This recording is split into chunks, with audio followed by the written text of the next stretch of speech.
Ang kasaysayan ng showbiz sa Pilipinas ay hitik sa mga kwentong nagbibigay kulay at, kung minsan, nagiiwan ng malalim na misteryo. Isa sa mga artistang nagmarka sa publiko, hindi lamang dahil sa kanyang karera, kundi dahil sa kontrobersyal na mga pangyayaring bumalot sa kanyang buhay at maagang pagpanaw, ay si Pepsi Paloma. Isinilang bilang Delia Duena Smith, siya ay isang starlet noong dekada 80 na naging bahagi ng tinaguriang soft drinks beauties sa ilalim ng pamamahala ng talent manager na si Ray de la Cruz. Subalit ang kanyang pangalan ay higit na maalala hindi lamang sa kanyang mga pelikula, kundi sa isang malagim na kontrobersyang bumalot sa kanyang maikling buhay. Isang alegasyon ng karahasang sekswal laban sa 3 kilalang personalidad sa telebisyon na sinasabing inareglo sa pamamagitan ng isang nooy komedyante na kalaunay naging isang maimpluwensyang politiko. Ang salaysay na ito ay hindi lamang tungkol sa isang artista, kundi isang pagbabalik tanaw sa isang kasong yumanig sa industriya at nag-iwan ng mga katanungang patuloy na bumabagabag sa kamalayan ng publiko, maging sa mga liriko ng isang tanyag na awitin. Unang yugto, mula pagkabata hanggang pagsikat. Si Pepsi Paloma ay isinilang bilang Delia Duena Smith noong 11 ng Hulyo, 1966 sa Maynila. Siya ang panganay na anak ng Pilipinang si Lydia Duenas na tubong Borongan, Northern Samar, at ng isang Amerikanong ama na si Kenneth Smith. Ang pagsasama ng kanyang mga magulang ay hindi nagtagal. Inabandona ni Kenneth ang kanyang pamilya habang maliliit pa ang mga anak. Dahil dito, maagang namulat sa kahirapan si Delia at ang kanyang mga kapatid. Sa kanyang pagdadalaga, lumutang ang kanyang angking ganda. Isang mestisang may malaking pangangatawan na madaling mapansin. Ang mga katangiang ito ang naging daan niya patungo sa isang mundong malayong malayo sa kanyang pinagmulan. Noong 1980, sa pamamagitan ng kanyang tiyahin, nakilala niya si Tita Esther na nagpasok sa kanya upang magtrabaho sa isang beer house sa Quiapo. Sa lugar na ito siya natuklasan ng talent scout na si Ray de la Cruz, na agad nabighani sa potensyal ng dalagita. Sa edad na 14, isinabak si Delia sa paggawa ng pelikula. Ang kanyang unang pelikula ay ang Brown Emmanuel noong 1981. Ito ay kabilang sa genre ng mga titillating films o bold films na sumikat noong panahong iyon, kung saan ang mga kababaihan ay kadalasang nagpapakita ng kanilang katawan sa madalaking tilon. Sa simula, ginamit niya ang screen name na Scarlett, ngunit hindi ito gaanong pumatok sa masa. Dahil dito, binigyan siya ni Ray de la Cruz ng bagong pangalan, Pepsi Paloma. Siya ay naging bahagi ng kanyang koleksyon ng mga soft drinks beauties, kasama sina Coca Nicolas at Sarsi Emmanuel. Isang estratehiya naglalayong gawing mas kaakit-akit at madaling tandaan ang kanyang mga alaga. Ang kontrobersya ng 1982. Noong Hunyo, 1982, isang balita ang sumabog na yumanig sa buong industriya ng showbiz. Inakusahan ni Pepsi Paloma na nooy 15 taong gulang pa lamang ang 3 sikat na host ng telebisyon, sina Vic Soto, Joey De Leon at Richie Dorsey, Ricardo Reyes, ng panggagahasa. Kasama niya sa insidente ang isa pang starlet na si Guada Guarin. Ayon sa salaysay ni Paloma, sila ni Guarin ay dinala sa isang kwarto, room 210, sa Sulo Hotel sa Quezon City, isang lugar na madalas umanong tambayan ng 3 host. Sa kwento ni Paloma, pinainom sila ng alak na may halong gamot na naging sanhi ng kanyang pagkawala ng malay. Sa kalagayang ito, di umani pinagsamantalahan siya ng 3 lalaki. Sinabi rin niya na pinunit ang kanilang mga damit, pilit na pinaghahalikan at kinuhanan ng litrato. Ang eskandalo ay mabilis na pinagpiestahan ng mga diaryo at telebisyon. Sa tulong ng NUA Defense Minister na si Juan Ponce Enrile, nagsampa ng kasong rape ang dalawang aktres. Ang kaso ay naging isang malaking usapin sapagkat kung mapapatunayan ng akusasyon, ang tatlong suspect ay maaring maharap sa parusang bitay. Ito ay alinsunod sa batas noong panahong yon, katulad ng nangyari sa mga akusado sa kaso ng aktres na si Maggie de la Riva noong dekada 60. Ang posibleng implikasyong ito ay isang malaking dagok sa pamilya Soto. Noong Setyembre 29, 1982, sa isang panayam sa Home Magazine, naglabas ng pampublikong pahayag sina Tito Soto at Joey De Leon kung saan mariin nilang itinanggi ang paratang. Ayon kay Tito Soto, na kapatid ni Vic, ang dalawang babae raw ang kusang lumapit sa mga TV host at walang puwersahang naganap. Nais lamang daw magpakuha ng litrato ng mga starlet kasama sina Vic at Joey at may mga halikang naganap na bahagi ng biruan. Iginiit niya na mayroon umanong mga litrato magpapatunay na ang lahat ay naganap ng may pahintulot pagkatapos ng taping ng kanilang programa na School Bukol.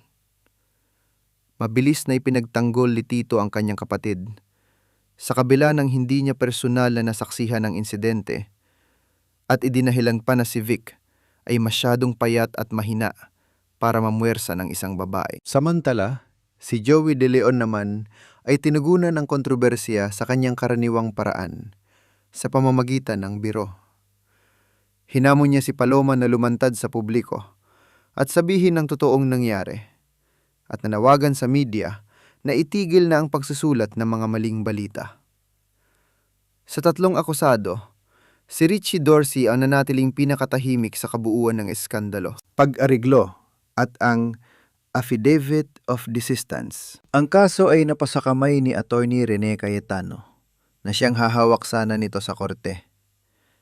Subalit sa gitna ng paghahanda ng kaso, isang kaganapan ang nagpabago sa takbo ng lahat. May mga ulat na nagsasabing biglang nawala si Pepsi Paloma at natagpuan na lamang na nasa pangangalaga ni Bienvenido Ben Ulo Mendoza, isang individual na kilalang malapit sa pamilya Soto. Sa kabila ng pag-amin ni Ben Ulo na siya nga ang kumuha kay Paloma, walang kasong isinampa laban sa kanya. Tinagtagal, ang kaso ay tuluyan nang hindi umusad. Lumabas ang mga balita na ito ay inayos o inariglo. Ayon sa mga ulat, si Tito Soto mismo ang nakipag-usap sa pamilya ni Paloma. Ang naging resulta ay ang pagpirma ni Pepsi Paloma sa isang Affidavit of Desistance, isang legal na dokumento na nagpapawalang bisa sa kanyang naunang akusasyon. Ang pagpirma sa affidavit ay nabalot din sa kontrobersiya. Kumalat ang mga kwento na di umano'y naglagay si Tito Soto ng baril sa ibabaw ng mesa habang kausap si Paloma. Isang kilos na itinuring ng marami bilang paraan ng pananakot. Bukod dito, kinuwestiyon ang legalidad ng affidavit. Si Paloma ay 15 taong gulang lamang noon, isang menor de edad, at pupirma sa dokumento ng walang legal na representasyon o abogado. Ang naging kapalit ng pag-urong ng demanda ay isang pampublikong paghingi ng paumanhin mula sa tatlong TV host. Ito ay di umani naganap sa programa nilang Eat Bulaga. Bagamat walang video o malinaw na dokumentasyon ng pangyayaring ito na mahahanap sa kasalukuyan, isang artikulo sa People's Journal ang nag-ulat tungkol dito. Ayon sa artikulo, ang nakasaad sa formal na public apology ay, "We hope that you will not allow the error we have committed against you to be a stumbling block to that future which we all look forward to. We, therefore, ask you to find it in your heart to pardon us for the wrong which we have done against you." Sinasabing nakaluhod pa ang tatlo sa harap ng kamera, ngunit ito ay nananatiling usap-usapan na lamang para sa mga hindi nakasaksi. Hindi pa rito natapos ang issue. Makalipas ang ilang linggo, ibinulgar ni Paloma na pinilit lamang siyang pumirma sa affidavit dahil sa takot para sa kanyang buhay. Ngunit dahil sa napirmahang dokumento, hindi na muling nabuhay ang kaso laban sa tatlong host. Ang eskandalo ay unti-unting nanlamig at si Paloma ay pansamantalang nagpahinga sa paggawa ng pelikula. Noong 1984, muling bumalik sa pag-arte si Pepsi Paloma. Lumabas siya sa mga pelikulang Naked Island, Virgin People, Matukso Kaya ang Anghel, at Snake Sisters. Ang kanyang karisma sa big screen ay nanumbalik at muli siyang nagkaroon ng maraming alok na proyekto. Bukod sa pag-arte, sinasabing sumasayaw din siya sa mga bar upang kumita ng dagdag na pera. Ang kanyang huling pelikula ay ang Room, 69, noong 1985. Pagkatapos nito, isang panibagong balita ang gumimbal sa publiko. Noong 31 ng Mayo 1985, natagpuan ng walang buhay na katawan ni Pepsi Paloma sa loob ng kanyang apartment. Siya ay nakabitin sa loob ng isang aparador at ang opisyal na idineklara ng mga investigador ay pagpapakamatay. Mayroon ding nakitang diary na di umani nagsasaad ng kanyang mga problema sa pera at sa kanyang relasyon. Subalit, maraming katanungan ang gumalot sa kanyang pagkamatay. Mabilis na isinara ng mga otoridad ang investigasyon. Hindi man lamang umano sinuri ang silid para sa fingerprints ng ibang tao at hindi rin kinumpirma kung ang sulat kamay sa diary ay tunay na kay Paloma. Ang sinasabing dahilan ng pagkakapos sa pera ay pinabulaanan ng kanyang manager na si Babette Corcuera. Ayon sa kanya, si Paloma ay may mga nakatakdang gawing pelikula at malaki ang kinikita sa pagsasayaw sa mga bar. Bukod dito, kahit siya ay menor de edad, meron siyang inampong bata at desidido siyang palakihin ito ng maayos. Para sa mga malapit sa kanya, wala siyang sapat na dahilan para kunin ang sariling buhay. Lumabas ang iba't ibang teorya at haka-haka. May mga nagsasabing iniwan niya ang kanyang manager upang sumama sa kanyang nobyo na si Roy Rostan. May mga usap-usapan din na siya ay nagbuntis, nagpa-abort at nalulung sa ipinagbabawal na gamot. Ang pinakamabigat na teorya ay nagsasabing siya ay pinatahimik upang tuluyan ng isara ang eskandalong nangyari 3 taon na ang nakalilipas. Ngunit ang lahat ng ito ay nanatiling teorya at hindi na napatunayan. Ang mga kaso at misteryong may kinalaman kay Pepsi Paloma ay tuluyan ng inilibing kasabay ng kanyang pagpanaw. Ang kanyang mga labi ay inihimlay sa Olongapo Memorial Park sa Zambales. Pamana at patuloy na kontrobersya. Ang kwento ni Pepsi Paloma ay hindi natapos sa kanyang libingan. Noong 1988, si Tito Soto ay nahalal bilang vice-alkalde ng Quezon City. At noong 1992, naging senador ng Republika. Sa kanyang pagpasok sa politika, muling nasangkot ang kanyang pangalan sa isang kontrobersya na may kaugnayan sa sining.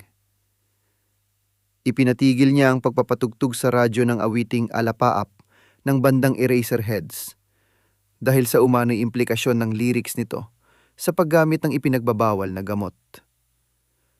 Nagkaroon ng banggaan sa pagitan ng grupo at ni Soto na naging laman ng mga balita. Noong 1997, naglabas ng panibagong album ang Eraserheads na pinamagatang Sticker Happy. Kasama rito ang isang misteryoso at kontrobersyal na kantang pinamagatang Spolerium.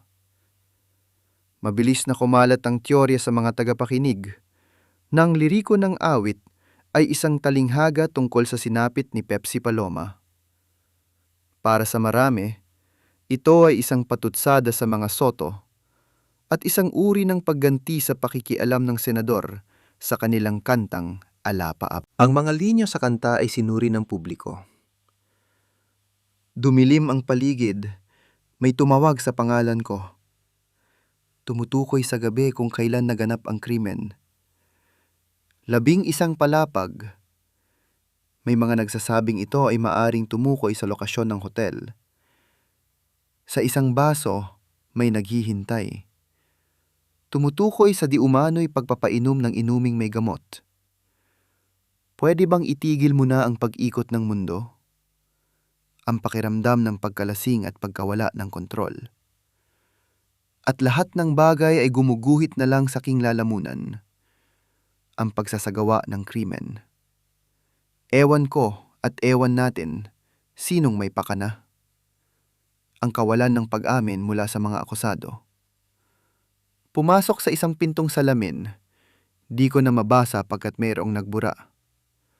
Tumutukoy sa pag-areglo sa kaso, ang pagpirma sa affidavit at ang pagbura sa katotohanan.